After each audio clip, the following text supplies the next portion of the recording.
She taught herself guitar upside down. No lessons, no teacher, no rules. And the sound she created, the music world had never heard anything like it.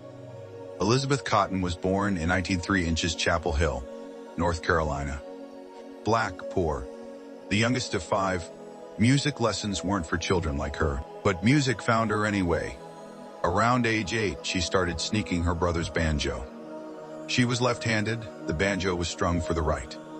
So she flipped it upside down. No one corrected her because no one knew. By her early teens, she had written a song called Freight Train, inspired by the trains rumbling past her home, carrying passengers to places she'd never go. She was a child from the Jim Crow South. She had no idea she'd just written a folk standard.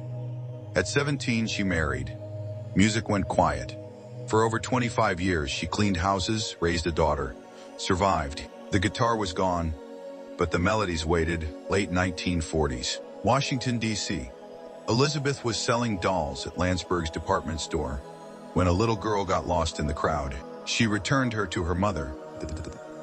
That mother was Ruth Crawford Seeger, composer, folk music specialist, wife of musicologist Charles Seeger. 1 month later, Elizabeth was their housekeeper.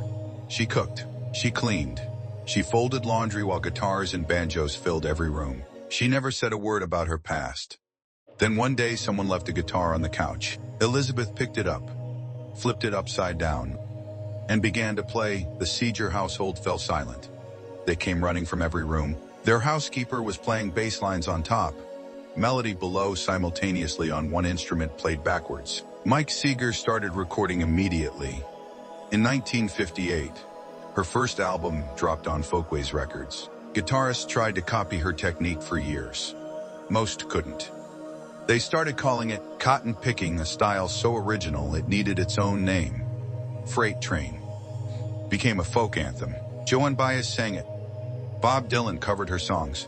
Peter, Paul, and Mary made it a hit. Most performers had no idea it was written by a black girl from the Jim Crow South who taught herself guitar upside down because poverty meant no teacher.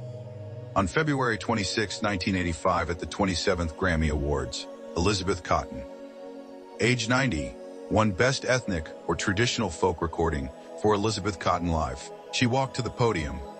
She smiled softly at the standing ovation, then said, "Thank you. I only wish I had my guitar so I could play a song for you all." No bitterness, no anger, just grace from a woman who waited 70 years to be heard. She died June 29, 1987, at age 94. But her train never stopped running. At 8, she flipped a banjo upside down. At 12, she wrote Freight Train. At 90, she held a Grammy. Talent doesn't expire, it waits.